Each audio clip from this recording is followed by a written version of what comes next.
జై సద్గురు బ్రహ్మమహారాజుకి జై. భద్రాద్రి రామశతకము సాంఖ్యయోగము సప్తధాతువుల లక్షణము 18వ పద్యము. మరి రసరుదిరముల్ మాంసము మేధస్సు మజ్జాస్థిరేతముల్ మానితముగా నివి సప్తధాతువుల్ నిమిడీకృతంబుగా దేహికాభరణమై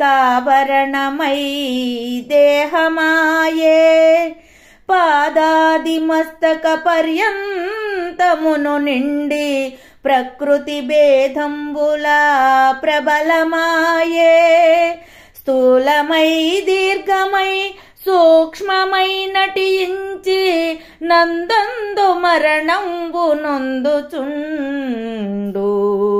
నిట్టి దేహంబులందాసలేమి లేక నిన్ను గనువాడు మునిజన సన్నుతుండు రమ్య గుణధామ భద్రాద్రి రామ పరశురామ నరసింహదాస సంరక్షితాహ్వా.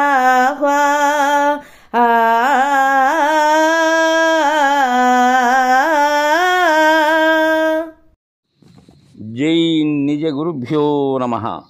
జై అమలాంబ సమేత అనుభవానంద రాజయోగేంద్ర ప్రభుస్వాముల వారి దివ్య చరణారవిందములకు ద్వాదశి వందనములు సమర్పించుకొనుచు శ్రీమత్ పరశురామ నరసింహదాసు గారిచే విరచితమైనటువంటి భద్రాద్రి రామశతకం నందు మనం ఈరోజు 18వ పద్యం సప్తధాతువుల లక్షణాన్ని ముచ్చటించుకుంటూ ఉన్నాం. దీనికి మునుపు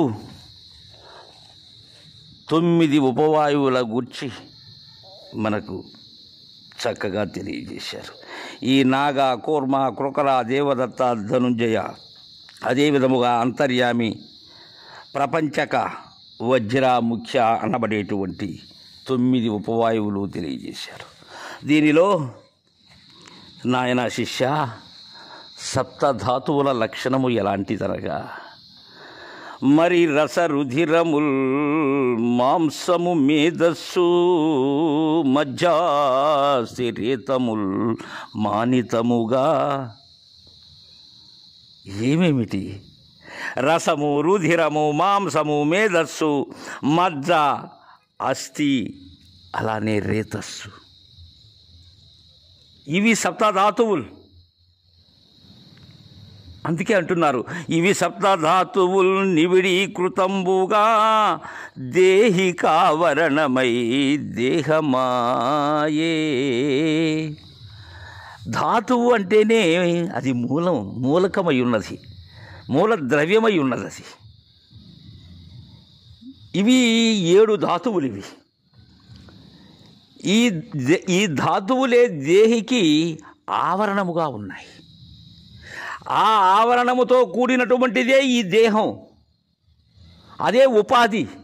ఈ ఉపాధిలో ఉండబడేటువంటివే ఈ 7 ధాతువులు కూడా. అవి ఎక్కడి నుంచి ఎక్కడి వరకు ఉన్నాయి? పాదాది మస్తక పర్యంతమును నిండి ప్రకృతి భేదంబుల ప్రబలమాయే. ఇది ఆపాద మస్తకము వ్యాపించి ఉన్నాయి. క్రింద నుంచి పై వరకు ఈ దేహ పర్యంతము కూడా వ్యాపించి ఉన్నాయి. వ్యాపించి ఈ ప్రకృతి పురుషుడు అనబడేటువంటి భేదములు ఏవైతే ఉన్నావో అవి వీటి ద్వారానే కలుగుతూ ఉన్నాయి. అవి ఇంకా ఎలా ఉంటున్నాయి? స్థూలమై దీర్ఘమై సూక్ష్మమై నటించి నిందెందు మరణంబు నొందుచుండు. అవి స్థూల రూపంగానూ కనిపిస్తూ ఉన్నాయి, అలానే దీర్ఘమవుతూ ఉన్నాయి, మరలా సూక్ష్మ రూపాన్ని చెందుతూ ఉన్నాయి.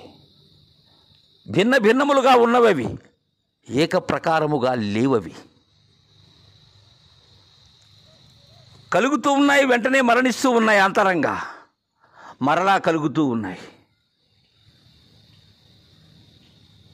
ఇట్టి దేహంబులందాసలేమి లేక నిన్ను గనువాడు మునిజన సన్నుతుండు రమ్య గుణధామ భద్రాద్రి రామ పరశురామ నరసింహదాస సంరక్షితాహ్వా.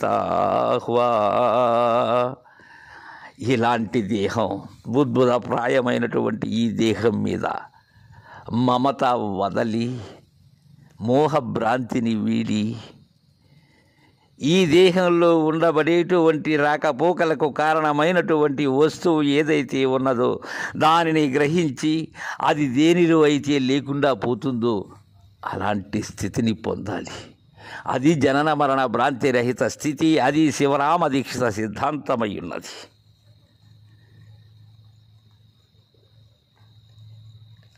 మరి రసరుధిరముల్ మాంసము మేధస్సు మజ్జా స్థిరేతముల్ మానితముగా.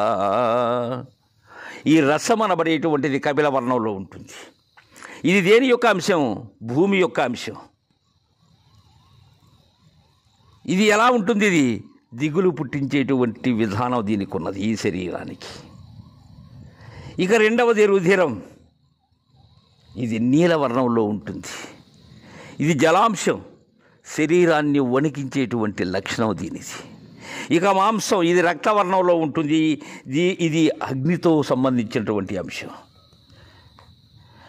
శరీరం గుబులు పుట్టించేదానికి, అలానే కంపము చెందేదానికి ఇది కారణభూతమవుతూ ఉన్నది ఈ ధాతువు. తర్వాత మేధస్సు అనేటువంటిది అంజిష్ట వర్ణం, వాయువు యొక్క అంశం. ఇది శరీరాన్ని ఛేదించేటువంటి లక్షణం. ఇంకా కంపం కూడా పుట్టిస్తుంది.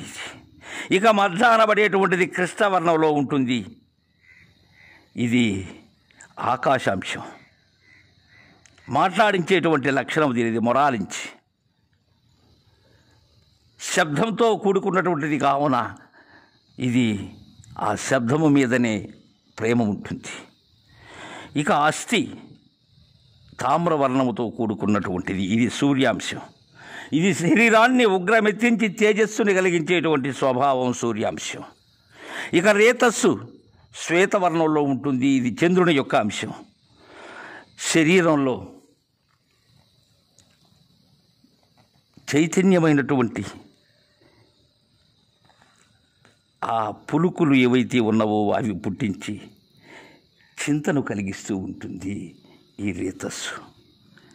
ఇలా ఉన్నాయి ఈ సప్తధాతువులు. ఈ సప్తధాతువులతో ఉండి స్థూలమై, దీర్ఘమై, సూక్ష్మమై నటిస్తూ మరణాలు చెందుతూ ఉంటుంది, మరలా జనిస్తూ ఉంటుంది. అలాంటి దేహము మీద ఆశ ఏనాడూ ఉండకూడదు అని చెప్తున్నారు. ఈ రసము, రుధిరము, మాంసము, మేధస్సు, మజ్జ, అస్థి, రేతస్సులు ఏవి ఉన్నాయో ఇవి సప్తధాతువులు కూడి ఆవరణములైనటువంటి దేహమై ఆపాద మస్తక పర్యంతము నిండి ఇది ప్రకృతి భేదముల చేత పరిణమిస్తూ ఉన్నది. అలా పరిణామం చెందుతూ ఉన్నది. ఇది స్థూలంగా, దీర్ఘంగా, సూక్ష్మంగా నటించి అచ్చటనే మరణం చెందుతూ ఉన్నది, మరలా జననం పొందుతూ ఉన్నది. కావున ఇలాంటి అశాశ్వతమైనటువంటి ఉద్భుతప్రాయములైనటువంటి దేహముల మీద భ్రాంతి వీడాలి అని తెలియజేస్తూ ఉన్నారు మనకు భద్రాద్రి రామశతకం ద్వారా పరశురామ నరసింహదాసు గారు. తర్వాయి పద్యాన్ని రేపు ముచ్చటించుకుందాం. జై గురుదేవా.